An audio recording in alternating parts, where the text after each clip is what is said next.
Em nome do Pai, do Filho e do Espírito Santo. Amém. Ave Maria, cheia de graça, o Senhor é convosco. Bendita sois vós entre as mulheres, e bendito é o fruto do vosso ventre, Jesus. Santa Maria, Mãe de Deus, rogai por nós, os pecadores, agora e na hora de nossa morte. Amém.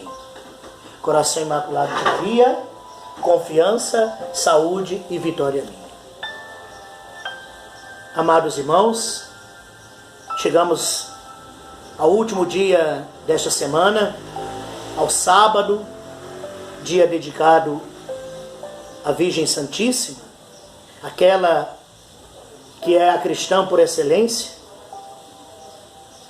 É na escola de Nossa Senhora que nós aprendemos a seguir a Jesus. Celebramos outro dia, dia 15, Nossa Senhora das Dores. Nesse título eu dizia naquele dia que estava resumido todas as dores de Nossa Senhora que a igreja contempla. E nas dores de Maria nós entendemos o que é ser discípulo. Em cada dor que nós contemplamos em Nossa Senhora, para que nós não fujamos da cruz. Como eu dizia ontem, que a fé é uma graça, é um dom de Deus que devemos buscar na oração. E continuamos o Evangelho no capítulo 9 de Lucas, ainda naquela diálogo de Jesus com os discípulos, depois de Pedro proclamar a sua fé em Jesus. E vós, quem dizeis que eu sou? E Pedro responde: o Cristo de Deus. Jesus continua, e o Evangelho vai falar: naquele tempo todos estavam admirados com todas as coisas que Jesus fazia. Então Jesus disse a seus discípulos: prestai bem atenção às palavras que vou dizer. O Filho do Homem vai ser entregue nas mãos dos homens. Mas os discípulos não compreendiam o que Jesus dizia. O sentido lhes ficava escondido, de modo que não podiam entender, e eles tinham medo de fazer perguntas sobre o assunto. Palavra da salvação. Jesus está terminando o seu ministério na Galileia. Ministério de pregação, né? E o ministério de Jesus na Galileia foi um ministério exercido, né? Jesus teve, podemos dizer, um bom êxodo, né? O povo estava maravilhado. O Evangelho diz, todos estavam admirados com todas as coisas que eles viam Jesus realizar. Mas Jesus não se importa com isso, com a popularidade. Não. Jesus vai muito além. Porque Jesus, o foco do seu ministério está na salvação dos homens. Jesus não veio para ser um curandeiro, para curar simplesmente o corpo. Ele veio para curar o homem na sua totalidade. E o homem na sua totalidade é corpo e alma. De nada vale nós buscarmos Deus no momento de uma doença, de um problema que nós passamos, buscarmos a Jesus, pedindo a Ele a sua intervenção na nossa vida, e depois que somos curados, nós nos esquecemos. Não!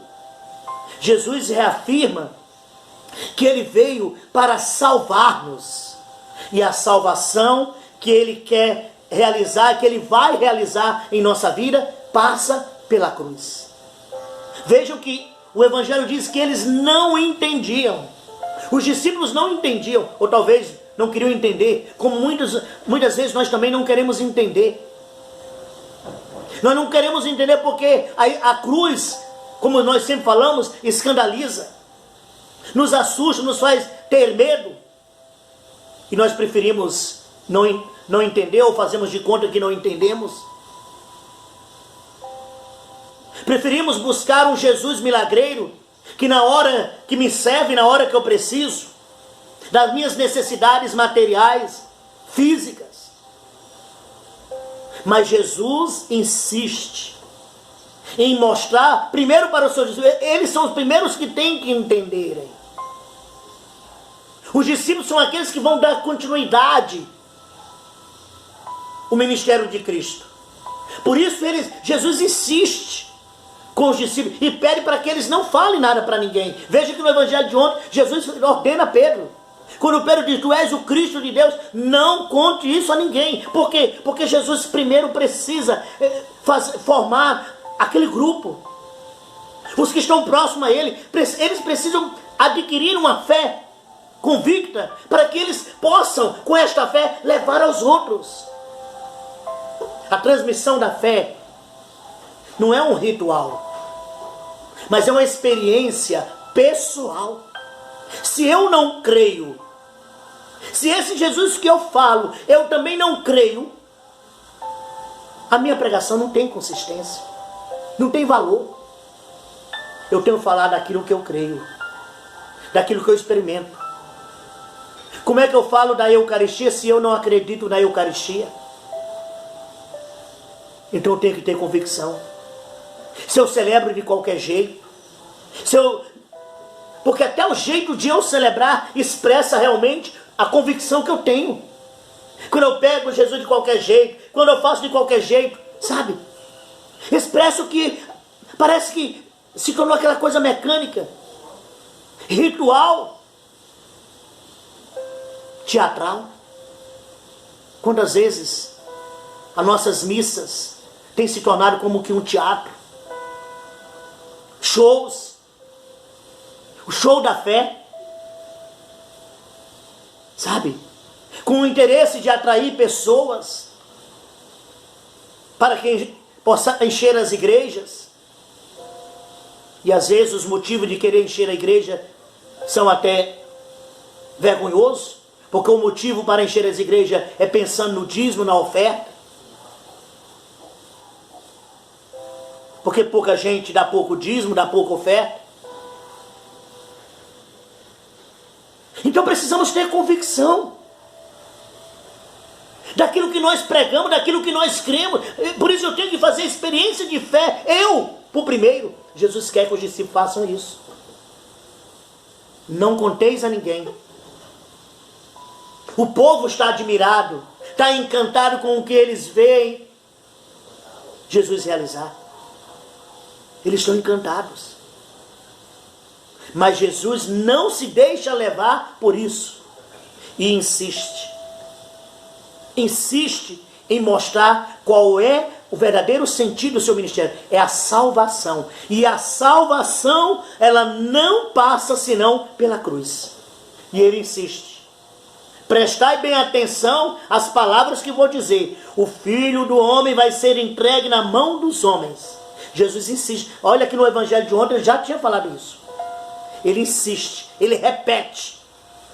Porque ele quer mostrar o que ele veio fazer.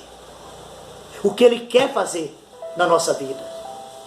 Você que tem buscado Jesus, pedido cura para a sua doença, para a tua enfermidade. Eu não estou dizendo que você não tenha que pedir. Mas Jesus quer fazer muito mais na tua vida, meu irmão. Ele quer salvar-te. Porque você vai morrer com essa doença ou sem essa doença. De um jeito ou de outro nós vamos morrer. E às vezes nós ficamos só nesta ordem. De buscar Jesus na hora que eu preciso. Eu estou desempregado, eu rezo para conseguir um emprego. Mas quando arrumo um emprego, eu não agradeço a Deus. Eu não sou grato ao Senhor. Não volto para agradecer. Não entrego minha vida. Começo a chegar atrasado no serviço. Começo a faltar serviço. Começo a arrumar atestado falso para não trabalhar. Então é isso que nós fazemos. Nós pedimos a Deus o casamento. Que Deus me dê, né, o meu príncipe encantado, minha princesa. Mas quando casamos, nós não honramos o nosso casamento. Enfim, o que eu quero dizer é que nós temos que ter cuidado de não condicionarmos, não reduzirmos a ação de Jesus na nossa vida somente na ordem física e material. Eu rezo para conseguir um emprego. Eu rezo para ser curado da minha doença. Eu rezo. Esquecemos que Jesus quer nos salvar. Então, a verdadeira cura que tem que acontecer na nossa vida é a gente ter a graça, pela fé, de se libertar do pecado. Daquilo que tem nos afastado de Deus. Que às vezes nós vamos levando a vida de maneira tão natural. O pecado vai se tornando tão natural na minha vida. Não, tá bom assim. Eu gosto disso. O Senhor veio para salvar. Então, queridos, nós terminamos essa semana com Jesus encerrando o seu ministério na Galileia. Aclamado pelo povo, o povo maravilhado, mas ele não fixa os olhos nisso. Ele vai além. Ele mostra que ele veio para salvar. E a salvação da humanidade passa pelo seu sofrimento, ultraje, flagelação e crucificação. Mas não para aqui. Ele diz que ressuscitará. Que nós não fiquemos como os discípulos, na ordem de não entendermos, porque esse entendimento é fruto de uma fé que é dom e graça de Deus. Não é adquirida em livros, não é adquirida em enciclopédias, mas é uma fé alcançada pela fé. Por isso Maria, a Virgem Santíssima, a Imaculada, é a nossa mestra da fé. Ela nos ensina. Peçamos hoje, no dia que é dedicado a ela, o sábado, peçamos a Deus esta graça, para que vivamos e acreditemos nesse Cristo que quer nos salvar por inteiro, não só o meu físico. Tenha um bom final de semana. Que este sábado seja vivido e terminado com o desejo de uma boa preparação para amanhã viver o dia do Senhor. Que Deus os abençoe. Em nome do Pai, do Filho e do Espírito Santo.